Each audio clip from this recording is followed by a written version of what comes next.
This video is sponsored by Marvel Snap, the game we're checking out today. It hit global a few days ago and I recently uploaded a starter guide going over some tips and tricks that helped me get started in the game. I highly recommend you to go check that out, but today's focus is my favorite beginner cards. The very early cards that you have a chance to unlock your first few days of playing. So nothing too crazy. Just keep in mind that everyone's playstyle was different, so what I love may be arguable to someone else. But that's alright, if I can help at least one person build a solid deck, I've accomplished my goal. Now, if you want to follow along with me, the links will be down below to download the game. It's available on mobile and it's in early access in Steam, so you can play on your computer and your phone. Now, before we get into my favorite cards, I wanted to go over a couple key things I look for in a card. As a general rule of thumb, for every energy I spend, I aim to get double of that back. So if a card costs 2 energy, I try to use it if it gives me 4 power back. Now, it's not as black and white as it sounds, it depends on the card we're talking about. For instance, Iron Man costs 5 energy and gives 0 power. For a new player, that may seem like Iron Man is a bad deal, but in reality, he's one of the best cards in the game. You can double your power at any location if Iron Man is dropped there. All of a sudden, the 5 energy cost for 0 power can actually be dozens of power. So now I'm going to be going over my top cards. I'll be showing you the stats and some gameplay in the background using the card. I can't guarantee I used it the best, but hey, it's all about having fun. Iron Man. As we mentioned at the beginning of the video, Iron Man has an ongoing ability. Ongoing meaning the ability is always active in that location. There is also on-reveal cards that play their ability right when they are revealed. That's why they're called on-reveal. Iron Man having ongoing doubles the power of the location it's dropped. Easily one of the best ways to secure a location and guarantee yourself a win sometimes. Now yes, it can be countered by, let's say, a Enchantress. I don't even know if I said that correctly, but that's my best shot. She removes the ongoing abilities at the location she's in, potentially stealing the location from you. But really, any card can be countered, let's be realistic. I still run Iron Man in literally every deck I have though, because it's just that worth it. 9 times out of 10, I don't even see anyone trying to counter it, especially if you wait till the end to drop it. They won't even know if they had to counter it because they won't know until it's revealed. So yeah, this one is certainly one of my favorite cards to bring. One that I always carry, no matter what. With that being said, Enchantress. Is it worth the 4 energy to get only 4 power, but also potentially turn the game around, resulting in taking power away from your opponent?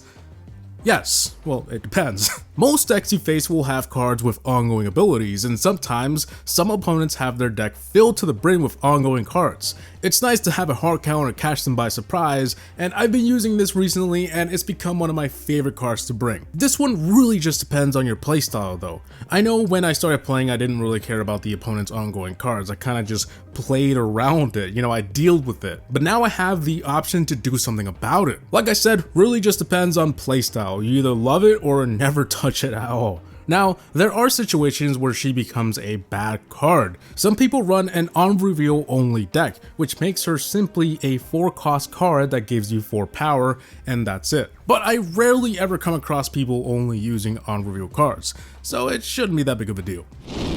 Speaking of on-reveal decks, one of the most essential cards to bring with those kinds of decks, if not the most important, is Odin. As we mentioned before, on-reveal cards mean that they play their ability when the card is revealed, just once. So once the ability is played, unless there's a location that changes it, then that's it. Unless we're talking about Odin. He essentially allows the card at the location he's dropped to repeat their on-reveal abilities, and this can be a lifesaver. Actually, that's an understatement. This can flip a game upside down. Now personally, I don't run decks consisting of mostly on-reveal cards, but there are on-reveal cards on all of my decks as I like to keep my deck balanced. Odin is certainly a card you should consider to add, but take a look at your favorite deck and see if you even have cards worth repeating their ability. Only you know if you should bring Odin or not. But if you do, you won't regret it. If you're playing one of those on-reveal decks, there is no doubt that this needs to be in your deck. Hulk. Hulk doesn't have any abilities, but what he does have is a lot of power for the cost. I always like to keep a card like Hulk in my deck. Sometimes you just need a card that will give you a lot of power and that's all. That is what Hulk is, and it's one of the best options for that purpose. At least when you first start playing. I'm not familiar with what you unlock later in the game. I'm a fairly new player as well, so I don't have all the cards that the cool kids have. So trust me, Hulk is definitely worth it. There's not much else to say about Hulk though. I mean, he has no abilities. You literally just drop him when you need 12 power and bam! There's many situations where 12 power comes in clutch. Ant-Man. Remember how I said I always aim to get double of the energy I spend in power? Well, Ant-Man gives you 4 times the energy and power. If that doesn't sound like a heck of a deal, then I don't know what will. It is my favorite one-cost card because of that. Now, there are some things you need to know before using Ant-Man. Since you need 3 other cards at the location, that means this will be the last card you can play at that location. In other words, you have to build your deck with it. You have to plan it out. This is not something you drop early on in the match. I mean, you can if you need just one single power, but you won't get the ability. So yeah, play it smart, and that's when it becomes a very beefy card.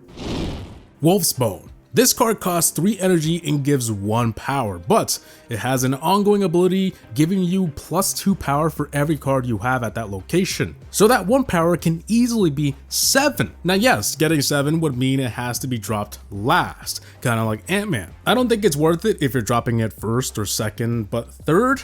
You might as well wait till the 4th. It's one of those cards that you need to build your deck with it. The exact same thing I said for Ant-Man. It's not something you want to play unless you're putting it last in most cases. I say most cases because this really is dependent on other ongoing abilities at the location, or the location itself. With that being said, Wolf Bone is seriously underrated, and if you're looking to take advantage of its on-reveal ability, it's definitely worth including.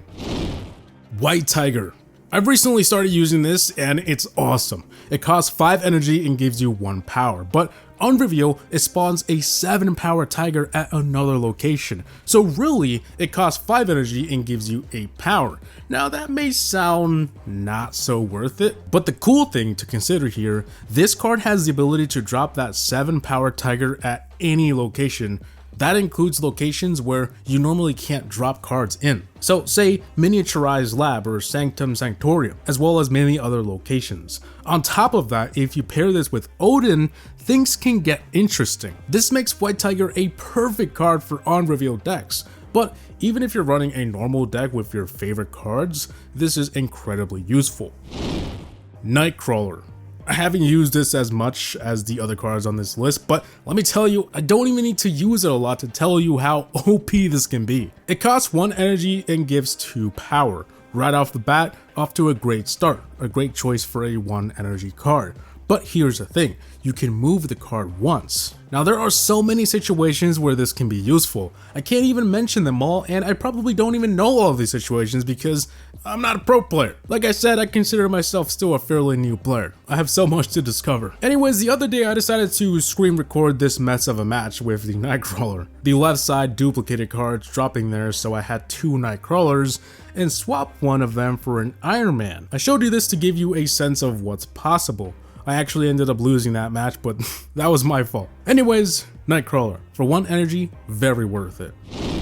Jessica Jones. Easily one of the best 4-cost cards. It costs 4 energy and gives 4 power, but if you don't play a card in that location in the next turn, you get an additional 4 power. So really, it costs 4 and gives you 8. You can get creative here. For turn 4, this is super useful. One thing to keep in mind though, Odin will not double this effect. So keep in mind that when you're trying to maybe build a reveal deck. Odin will not double this effect. It will be OP and nice, but it doesn't happen. Spectrum. This is the last card we're mentioning today, and it's a good one. It costs 6 energy and gives 5 power. But the reason you'll be using this can yield much more than 5 power. On reveal, she'll give your ongoing cards +2 power, but here's the thing. It doesn't need to be at any specific location. You can place it anywhere and the ability will still activate for any card at any location. So for example, if you have one location with 4 cards, you can't place anything there, right? Well, if you have any ongoing cards there and you drop Spectrum at another location, she'll give them +2 power. This can catch your opponent by surprise, and it's certainly one of those cards you want to learn how to use. So guys, that is my list of what I believe is the top cards for starter decks. Now I don't recommend you to just put all of these 10 cards in your deck and call it a day. I recommend you to see what works best for you. As I mentioned throughout this video, some cards are better in some kinds of decks and some just work good by themselves. So yeah, have fun deck building. With that being said, hope you guys enjoyed today's video. Thank you to Marvel staff for sponsoring this video. As I said in the beginning, links will be down below to download the game. It is also available in Steam. That is currently in its early access. So, have a gaming out. Peace!